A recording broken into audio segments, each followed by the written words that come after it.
Gjesti dhe Egli përballen në mes të shtëpisë, ndërsa tensioni mes tyre rritet gjithnjë e më shumë. Gjesti, i acaruar dhe me një ton të ashpër, i drejtohet Eglit duke i thënë: "Mos fol më pas shpinës time. Nuk më pëlqen fare që po përhap fjalë për mua dhe po futesh aty ku nuk të takon. Nuk të duhet ty të dish apo të komentosh se çfarë bëj unë." Egli e shikon me nervozizëm dhe nuk e lë të mbaroj fjalën. Ajo kthen menjëherë përgjigje, duke i thënë: "Unë nuk po flas pas shpinës tënde, unë thjesht po them të vërtetën. Nuk është faji im që njerëzit po e kuptojnë se si je në të vërtetë. Nëse nuk të pëlqen, ndoshta duhet të ndryshosh sjelljen tënde." Gjesti e shikon me nerva dhe afrohet edhe më shumë, duke vazhduar: "Nuk të takon ty të më gjykosh mua. Më mirë shi punët e tua dhe mos u merr me jetën time. Ti ke filluar të bësh aleanca dhe po përpiqesh të më nxjerrësh mua keq para të tjerëve, por nuk do të funksionojë." Egli buzëqesh me ironi dhe kthen përgjigje: "Unë nuk kam nevojë të nxjerr keq, sepse ti po e bën vetë atë punë. Më vjen keq që nuk e duron dot të vërtetën." Situata vazhdon të përshkallëzohet, ndërsa banorët e tjerë fillojnë të afrohen për të parë debatin e tyre. Duket se mes Gjesti dhe Eglit ka një konflikt të thellë që po del gjithnjë e më shumë në sipërfaqe. Danja ulet pranë Eglit dhe fillon t'i tregojë për një ëndër të çuditshme që kishte parë natën e kaluar. Ajo duket paksa e habitur dhe e hutuar, ndërsa shikon përreth për të siguruar që askush tjetër nuk po i dëgjon. "Egli, nuk e di pse, por pash një ëndër shumë të çuditshme dje natën," thot ajo me një ton misterioz. Egli bëhet kurioztare dhe e pyet me entuziazëm: "Çfarë ëndre? Tregom, tani dua ta di." Danja psheretin dhe vazhdon: "Nuk e di si ndodhi, por ëndërrova që Gjesti më puthi. Ishte aq reale sa që kur u zgjova, për një moment, mendova se kishte ndodhur vërtet. Ishte shumë e çuditshme, sepse unë dhe Gjesti shpesh kemi debate dhe nuk e kam menduar kurrë në atë mënyrë. Por ja që më ndodhi kjo ëndër dhe më ka lënë pak të habitur." Egli qesh dhe e ngacmon: "Mos ndoshta ke një pëlqim të fshehtë për të dhe nuk e pranon? Ndoshta zemra jote po të jep sinjale që ti nuk i ke kuptuar akoma?" Danja shkon kokën duke qeshur, por duket pak e menduar: Jo, nuk ka lidhje fare me ndjenja. Thjesht më duket e çuditshme që e ëndërrova në atë mënyrë. Nuk e di çfarë mund të thotë kjo, por gjithsesi, më la të menduar." Egli vazhdon ta ngacmojë, duke i thënë se ndoshta në mënyrë të pavetdijshme, Danja ka një tërheqje ndaj Gjestit. Danja, megjithse mundohet ta mohojë, e ndjen që kjo ëndër i ka lënë një përshtypje të pazakontë. Tani ajo nuk mund të ndalojë së menduari për të dhe përse pikërisht Gjesti u shfaq në ëndrrën e saj në atë mënyrë. Egli dhe Aldo ulen për të biseduar në një cep të shtëpisë, larg syve të tjerëve, ndërsa Egli duket të shqetësuar dhe e mërzitur. Ajo shpreh gjithë mllefin dhe dhimbjen që ka ndjerë gjatë kohës që ka qenë në shtëpi, veçanërisht për shkak të Gjestit. "Aldo, unë s'po mundem më. Ai më ka bërë të ndihem keq gjatë gjithë kohës. Nuk e kuptoj pse e ka pasur me mua që nga fillimi. Ai është personi që më futi në depresion dhe më bëri të ndihesha e pavlerë." Aldo e shikon me vëmendje dhe mundohet ta qetësojë, por Egli vazhdon të flasë, ndërsa fytyra e saj tregon zhgënjim të madh. "Ai nuk ka bërë asgjë tjetër veç se është tallur me mua.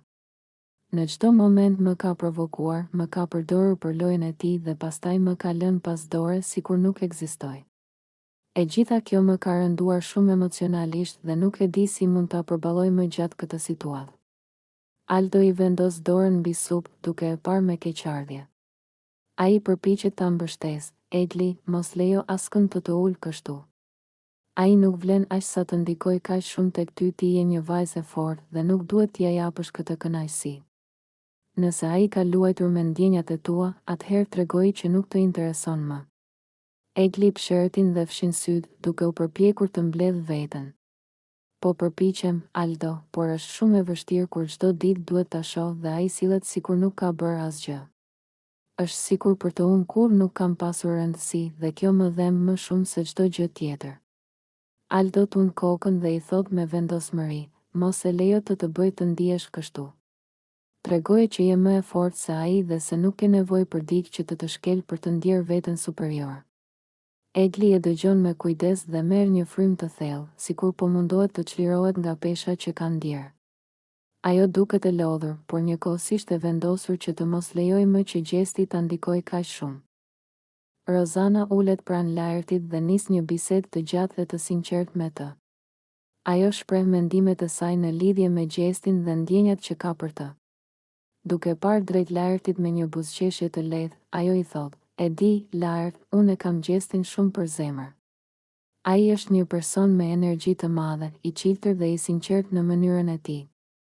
Pavarësisht debateve që ndonjëherë lindin mes nesh, unë ndjej se kemi një lidhje të veçantë. Ai është dikush që më bën për të qeshur dhe që gjithmonë më ka qëndruar pranë. Laerti e dëgjon me vëmendje dhe i thot Rozanës që e ka vënë re afrimitetin mes saj dhe gjestit, por ai është kurioz të dijë më shumë. Rozana vazhdon, duke e theksuar se marrëdhënia e saj me gjestin është thjesht miqësore dhe se nuk ka asgjë më shumë mes tyre. Shumë njerëz mund të mendojnë ndryshe, por për mua gjesti është si një shok i ngushtë. Ai është nga ata persona me të cilët mund të flas për gjithçka, pa pasur frikë të gjykohem. Më pëlqen energjia e tij, mënyra si i sheh gjërat dhe ndonjëherë, edhe pse bën ndonjë veprim që më acaron, nuk mund të rri gjatë dhe mërzitur me të. E kemi këtë marrëdhënie ku e tallim njëri tjetrin, qeshim dhe shajmë me shaka, por në fund të ditës, e di që ai është aty për mua si një shok i vërtetë. Laerti qesh dhe i thot se ka parë shumë situata ku Rozana dhe gjesti janë ngacmuar me njëri tjetrin, por Rozana ja bën të qartë që nuk ka vend për spekulime. Unë e dua gjestin si një mik, por asgjë më shumë. Nuk dua që njerëzit ta keq kuptojnë këtë afërsi tonën. E respektoj dhe më pëlqen si person, por mes nesh ka vetëm miqësi të pastër.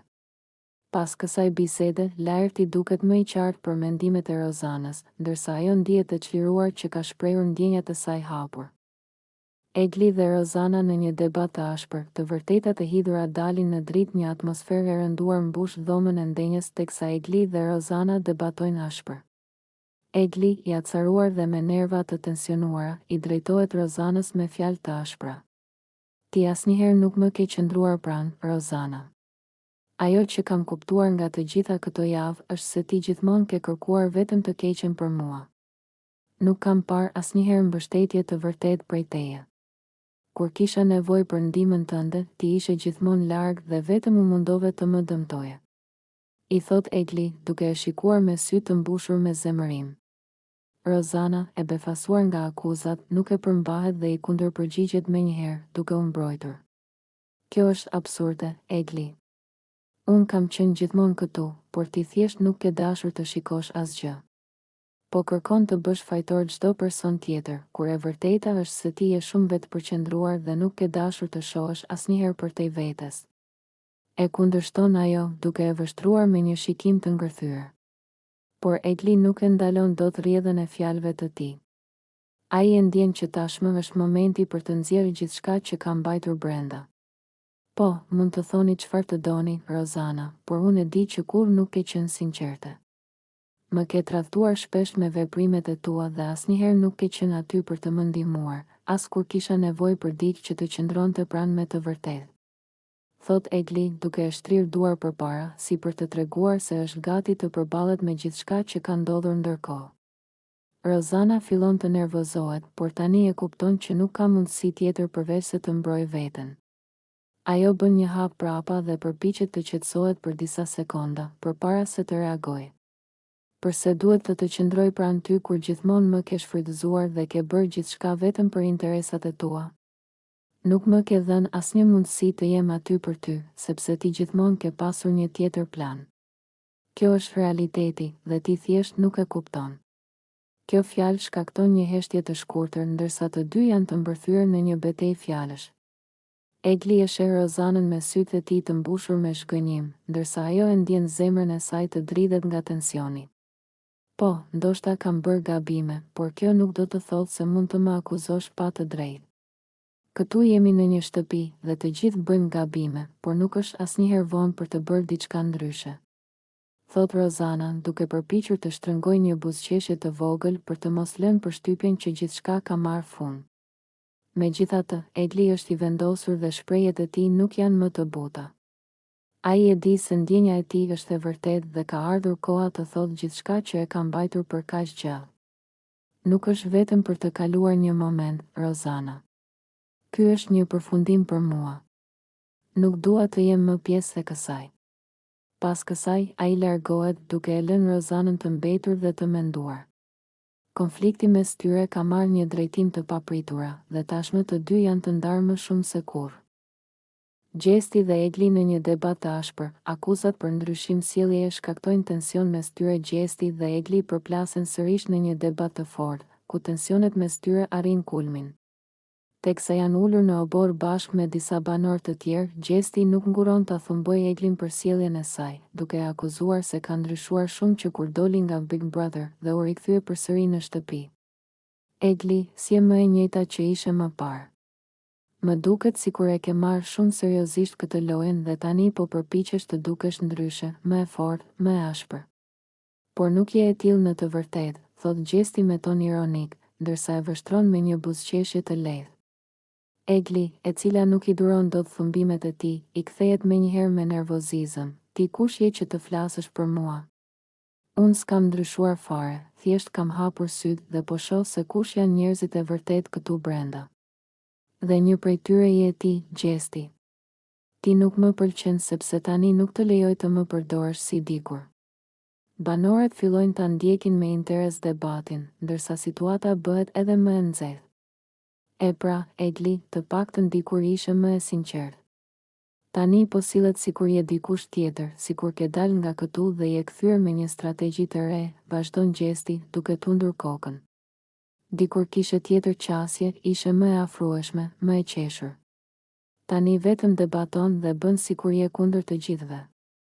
Egli ngre vetullat, e inatosur me ato që dëg. Gjesti, duke u ndjerë i qetë dhe pa ndonjë shqetësim, shkon afër Danjës dhe nis të bisedojë me të. Pavarësisht se Danja është duke u përpjekur të ruajë qetësinë, ai fillon të flirtojë me të. Me një buzëqeshje të lehtë dhe një shikim të ngacmueshëm, Gjesti i thot: "Sa e bukur je, Danja. Nuk mund ta besoj se sa tërheqëse je, dhe kjo nuk është thjesht për pamjen tënde, por për mënyrën se si ndihesh gjithmonë e sigurt në vetvete." Danja, e befasuar nga ky kompliment, tenton të mbajë një qëndrim të ftohtë, por Gjesti e vazhdon talljen, duke i shtuar më shumë fjalë që tingëllojnë si një lojë flirtuese. Po, sigurisht që të pëlqen kjo, por po të thoja që ke një energji të veçantë. Çdo djalë këtu do të ishte i lumtur të ishte afër teje.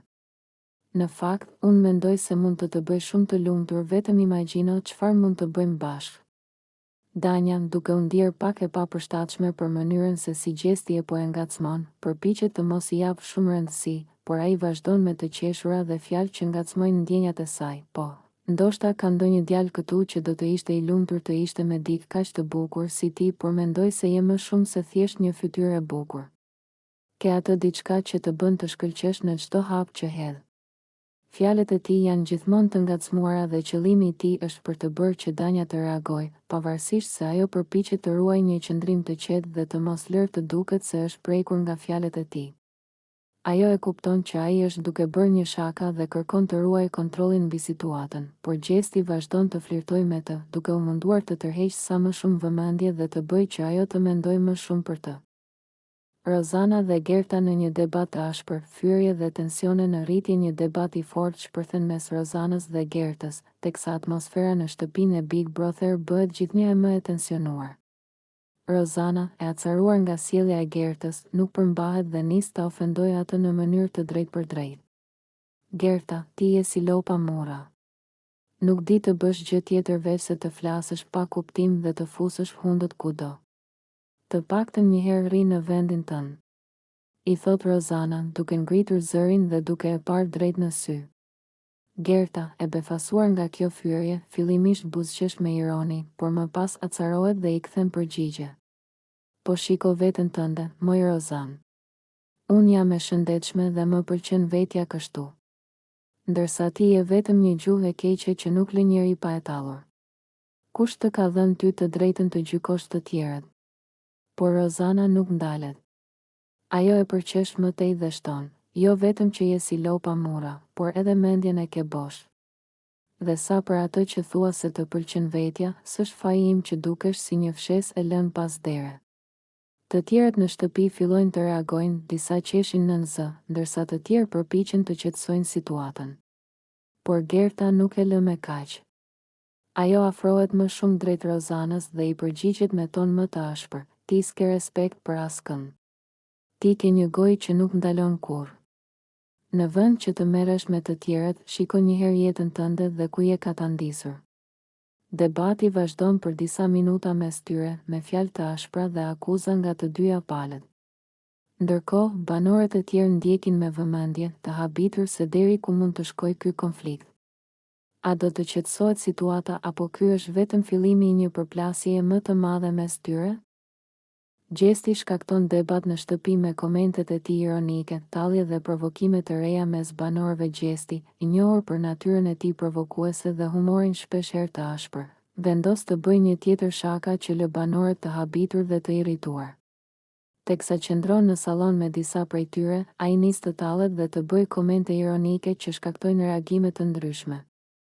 "Më duket se s'kam më këtë ngacmoj këtu brenda," thot ai me një buzëqeshje tallse, duke parë përreth. Tani do filloj të ngacmoj lopën dhe do kërkoj lidhje me lopën, vetëm për lojë, natyrisht. Banorët fillimisht qeshin, duke menduar se ai po bën një shaka të zakonshme, por më pas disa prej tyre fillojnë të shfaqin pa kënaqësi. "Gjesti, po e tepron tani. Nuk mund të flasësh kështu, se ofendon të tjerët," i thot Ola, duke ngritur vetullat e saj në shenjë habie. "Gjithmonë duhet të bësh ndonjë provokim për të marrë vëmendje?" Gjesti nuk ndalet dhe vazhdon duke bërë sikur është duke flirtuar me një kafshë imagjinare, gjë që shkakton edhe më shumë reagime nga të pranishmit. "Ore, a jeni në terezi ju? Nuk e shihni që unë jam në kërkim të dashurisë? Më duhet të bëj diçka për të mbajtur lojën interesante," thot ai duke qeshur dhe duke bërë gjeste të egzageruara. Ndërkohë, Rozana, e cila nuk i duron dot shakat e tilla, i kthehet me një ton të ashpër: "Ti s'di më çfarë të thuash, vetëm e vetëm që të dalësh në plan të parë. Po të pëlqen të flasësh kot, po një ditë dikush do të japë përgjigjen që meriton." Gerta, e cila deri në atë moment kishte qëndruar e heshtur, e shikon me përçmim dhe i thot: "Nëse mendon se kështu do bëhesh interesant, e ke shumë gabim. Po dalësh jashtë, shiko mos gjesh ndonjë tjetër për lojë, se këtu s'të ecën më." Gjesti nuk e merr seriozisht dhe vazhdon të qesh, ndërsa disa nga banorët largohen, të lodhur nga sjellja e tij.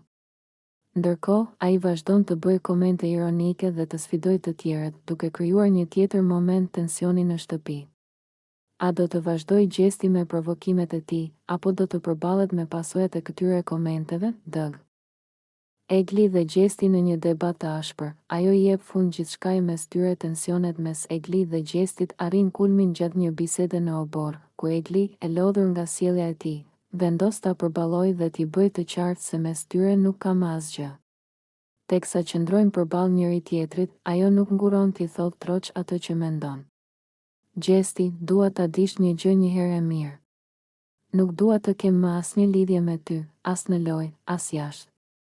Nuk kam më ndjenja për ty dhe nuk të lejoj të më përdorësh përsëri si më parë," thot Egli me një ton të prerë, ndërsa e vështron me sy të ftohtë. Gjesti buzëqesh lehtë, duke u munduar të mos tregojë asnjë emocion, por duket qartë se fjalët e saj nuk i pëlqejnë as pak. "Egli, për çfarë po flet? Kush po të përdor? Ti vetë ishe ajo që më afroheshe gjithë kohës. E tani, papritur, del me këtë version sikur unë të kam përdorur?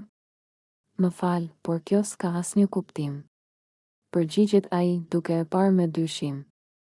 Egli tund kokën, e vendosur në atë që sapo tha. "Jo, Gjesti. Unë kam reflektuar dhe e kam kuptuar se ti je thjesht një lojtar që kërkon vëmendje. Ti nuk je i sinqert me askënd, përfshirë dhe mua.